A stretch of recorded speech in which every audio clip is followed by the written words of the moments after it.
From Main Street Studio, you're listening to Mouseland Radio. Hello and welcome, everyone. This is episode 1 of Mouseland Radio. I'm your host, Matt, and joining me today from the Mouseland team is Chris, Mike, and my lovely wife, Jessica. Today in our news segment, we're going to discuss the new Kylo Ren meet and greet at the Star Wars launch bay, some changes to the reservation system at the Skipper Canteen, and the Wonderful World of Disney TV special, which airs February 21st. We're also going to hear a little bit about some upcoming events and upcoming things to do and look forward to at Animal Kingdom from Chris. All right, to get us started, everybody's probably wondering who Mouseland Radio is. Well, we're a bi-monthly trip planning podcast. Broadcasting from Main Street Studio, the MLR team brings their passion for all things Disney to you, the listener. We're Disney fans doing what we love, talking Disney. In each episode, we bring you the latest in Disney news, trip planning advice, and discussion on hot topics. So join us as we keep you up to date with all the happenings, changes, and magic that Disney has to offer. Now, about our team.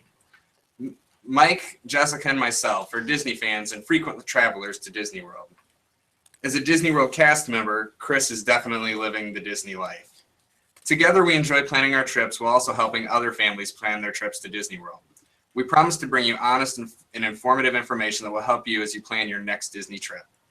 All right, with that out of the way, let's get started with some news. Here's Mike. All right, thanks, Matt. To get started with our first news story will be Kylo Ren replaces Darth Vader at the meet and greet in Star Wars Launch Bay. Kylo Ren, the new Dark Lord and heir to Darth Vader, has made his debut at the Launch Bay. The character replaces Darth Vader, and he's really not happy about it. While his temper tantrums make it seem like he's a big baby, his powers are what you need to be afraid of. He can stop a blaster bolt in midair, rip thoughts from your mind, and has a pretty killer lightsaber. He's one of the Knights of Ren, and he answers only to the Supreme Chancellor Snoke. Now he's interrogating guests as to the whereabouts of the Resistance. So the real beauty of this meet and greet is when you go in and see Kylo Ren, he gives the impression that he's reading your mind, and I think kids are going to just eat this up. Yeah, absolutely. It's incredible watching him talk to you, standing in the room. I remember going to Disney as a kid, and you know, Mickey was always speechless to see me, and now with what we're able to do and the magic that's able to be created, having a character as new and fresh as Kylo Ren with this technology to be able to talk and read your mind, it's amazing to see. Yeah, absolutely. I know my 3-year-old Caleb, he has not seen Star Wars, but he adores the characters, and Kylo Ren is actually one of his favorites. So I know that he'll really get a kick out of this, especially because of the added features and the interaction. I think really just helps to pull in kids, the younger, you know, as from the younger generation. Yeah, absolutely. Yeah, they're gonna be just shocked when Kylo tells them that their thoughts are betraying them. Yes. They'll actually believe that he's reading their mind. So I think Disney's hit a home run here. And the other thing on this meet and greet is I've heard that Jawas are roaming the launch bay now. So that'll be pretty interesting to see if they're actually interacting with guests and trying to trade for different items. We'll see. Well, I would say that with the little ones, you know, if anybody has seen the video that's on YouTube with the little kid that was going through Jedi Training Academy that decided to just go ballistic on Darth Vader. If you haven't seen that, go to YouTube and search for The Kid Goes Wild on Darth Vader. You'll find it. It's absolutely hilarious. But kids are going to go just absolutely nuts for this. Although I would take them after or before they go through Jedi Training Academy. Because then if they see Kylo, you never know what might happen. Yeah. And you know what's really neat is that this feature opened in February. It's opening this month, but you don't have to wait until your next trip to see it. There's great videos on YouTube that you can go and really kind of get the experience just in your home. So that's neat. Okay. So anyways, our second story is about the Wonderful World of Disney, the ABC special on Disneyland turning 60 that will air February 21st. And I wanted to talk about this story because I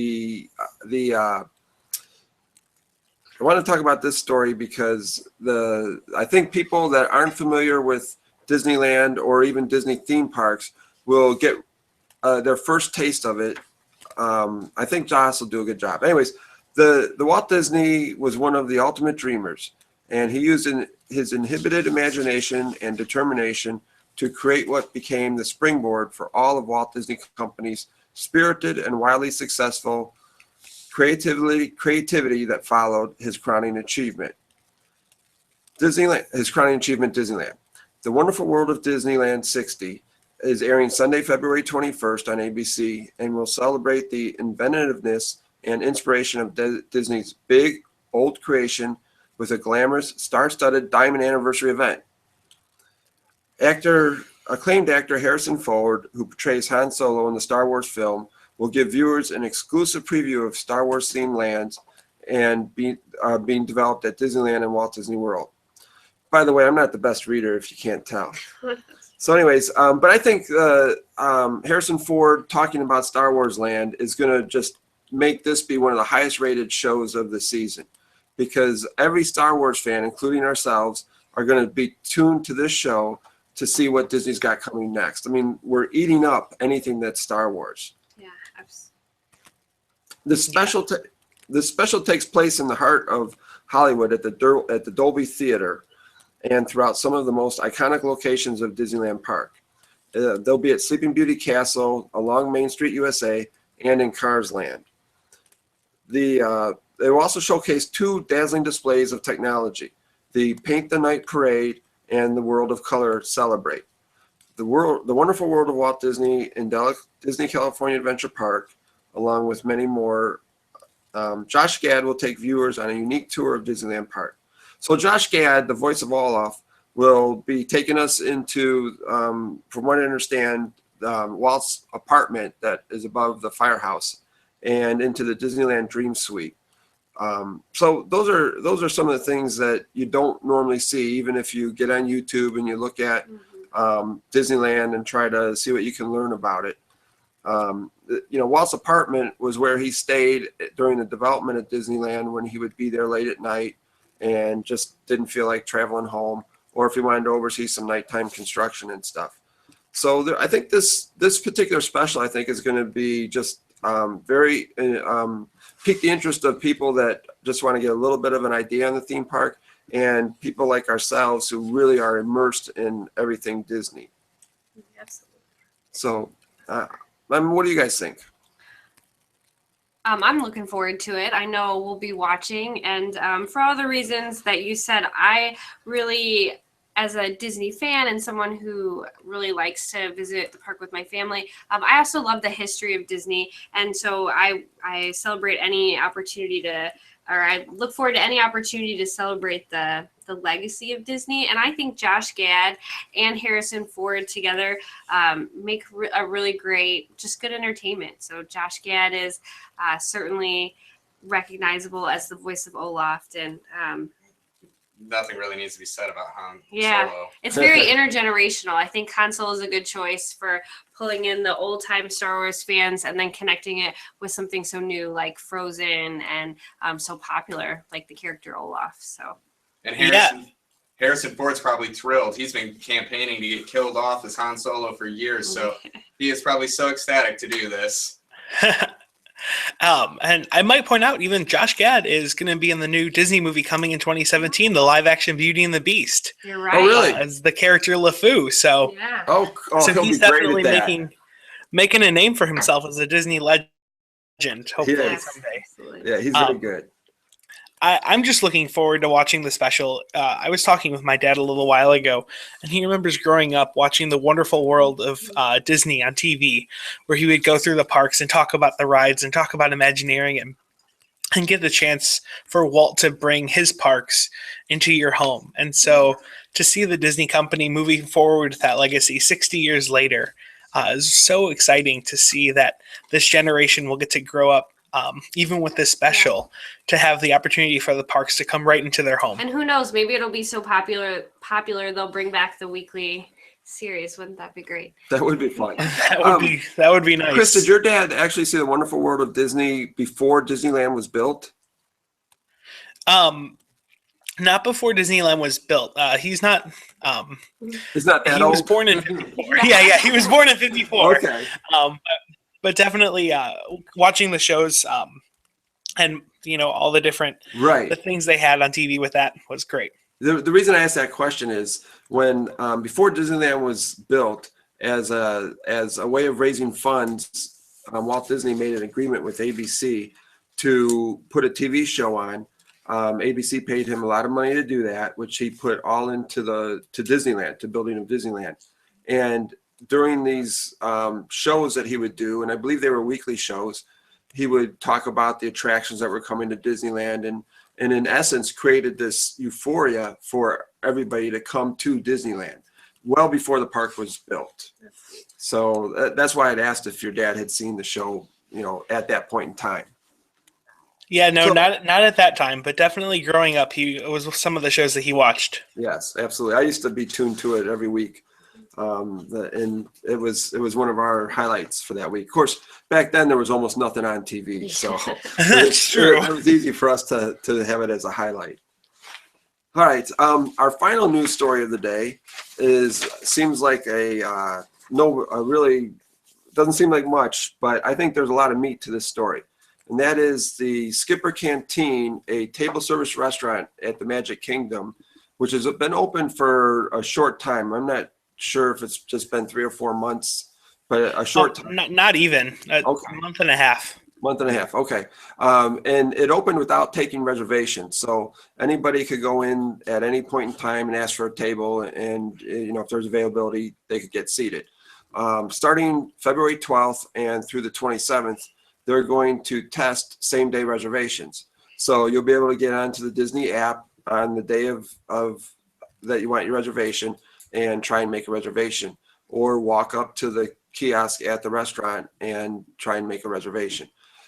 This helps people, and I think I think one of the things that Disney's trying to do here is avoid the problems they have with places like Be Our Guest and Le Salle and other very popular restaurants where you can hardly get a reservation.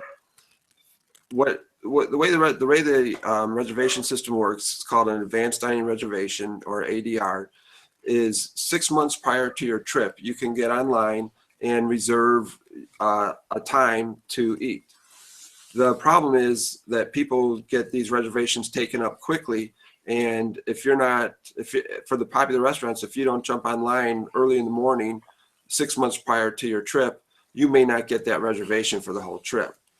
We've made 3 trips to Disney World since Be Our Guest has been open, and have yet to be able to get a dinner reservation. So I know there's a lot of complaints about that. I do think that Disney will, I think this test that they're doing will help. I hope that gets implemented everywhere, and a lot of these restaurants go to no reservations or same day reservations. Yeah. And Chris, you work in, at Disney World. Do you have like an insider or kind of an employee perspective on what What the benefits I don't know what I'm trying to cost say, would be? Well, for it, or just what the impact would be for either going to having a system where there are just same day reservations or no reservations at all. Yeah, I mean, I think it'd be good definitely to test it. The restaurants that are trying it out, Skipper Canteen, not having reservations, are really almost taking a gamble with the amount of guests wanting to eat there. And a lot of people don't even know what it is, even in the park. You got to keep in mind, a lot of people that we know go to Disney are like us, but so many more people go to Disney who aren't like us, who don't have all the knowledge of the parks, don't make the reservations. And so it's nice to be able to give them the chance to stumble upon the place and walk in. But I think giving them the opportunity to make that same day reservation helps the people who are like us, who are the planners, who know that, 3 months from Tuesday, I'm riding Splash Mountain at 7:30 in the morning because that's my fast pass time. Like the planners in us love that, but not everyone is like that. And so from a business and analytics side, it's great for Disney. They know who's going to be where and how long they're going to be there.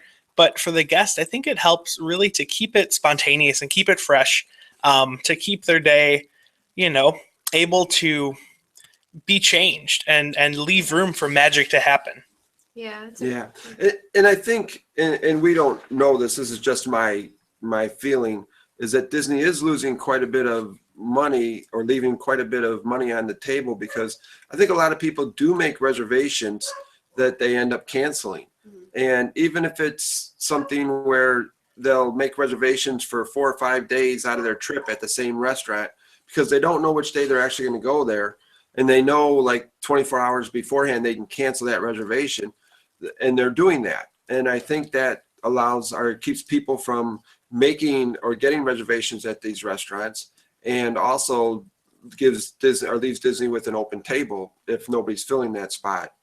So there's a balance, and I think Disney's trying to find that. Yeah, absolutely.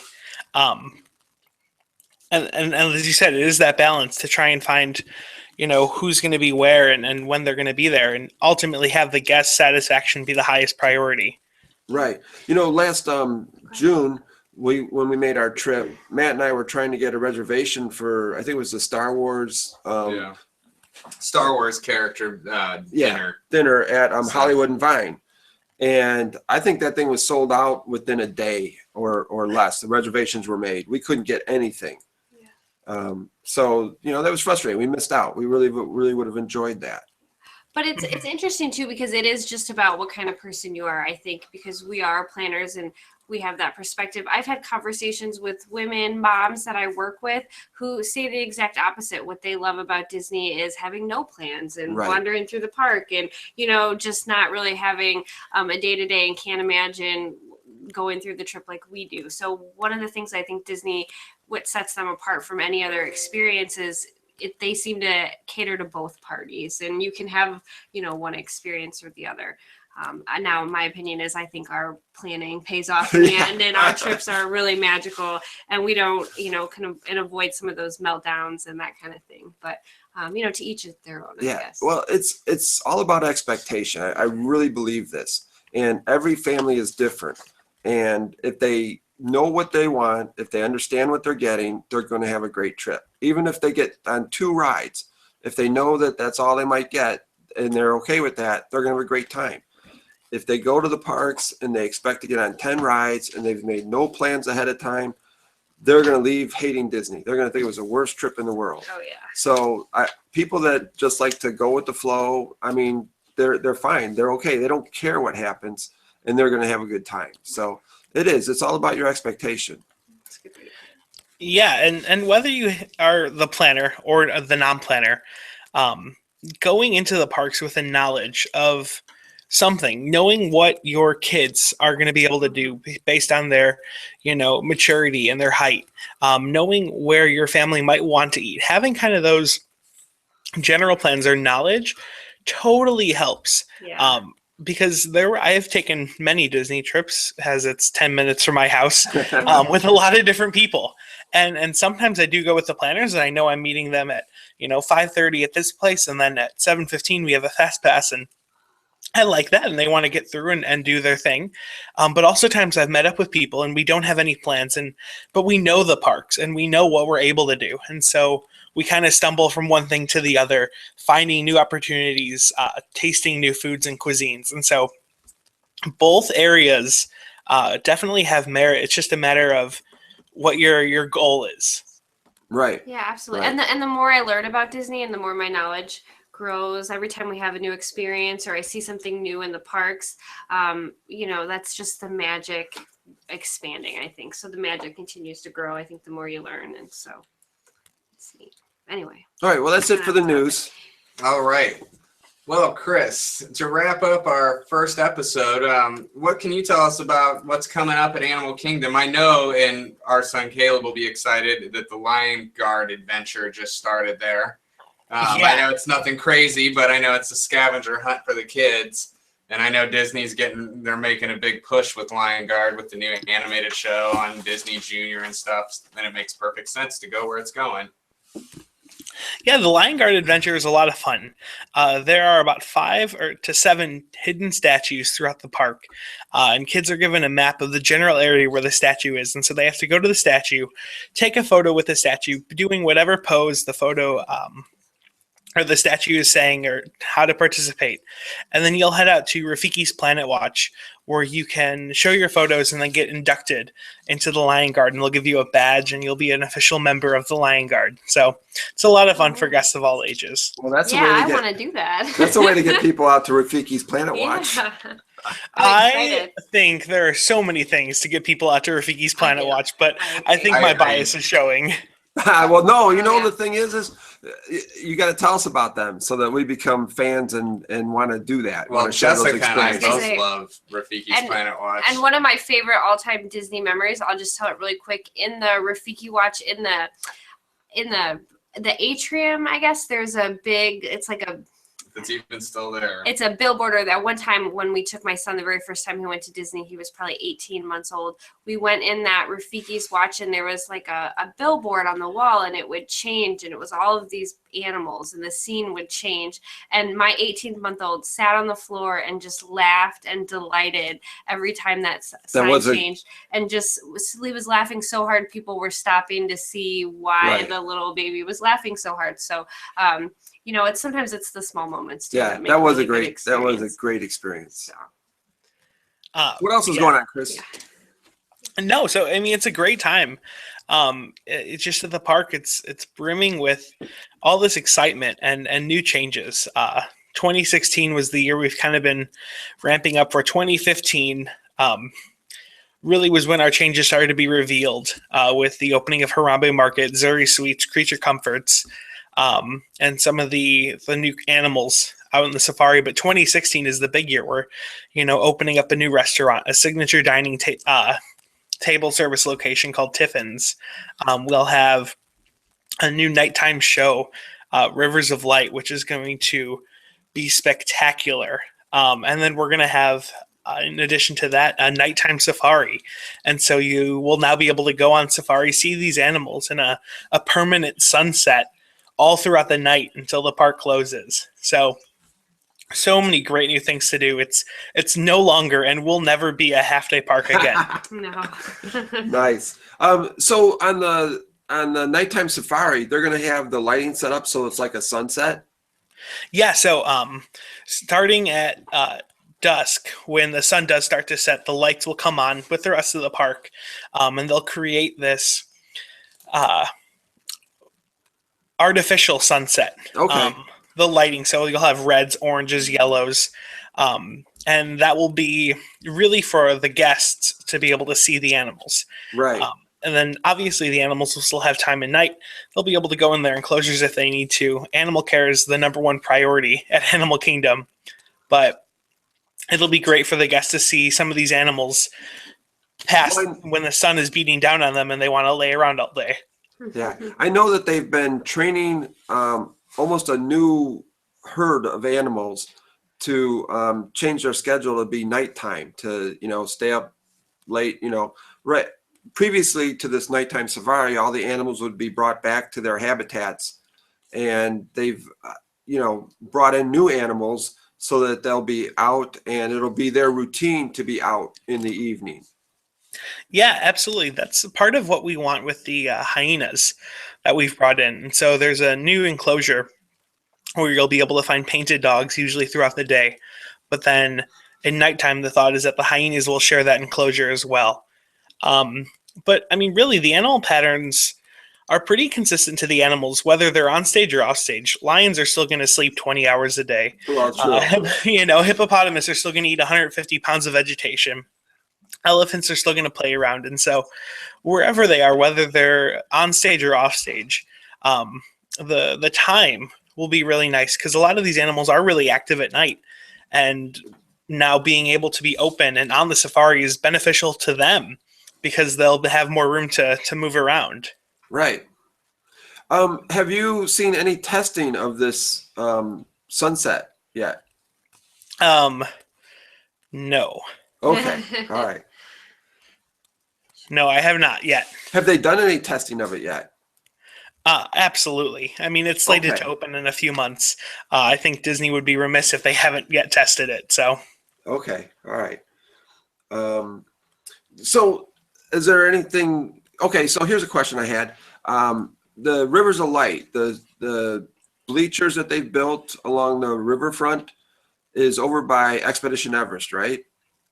Yeah, so it's along the banks of the Discovery River, kind of nestled in between Expedition Everest, Thirsty River Bar Trek Snacks, and the Siamang Temple.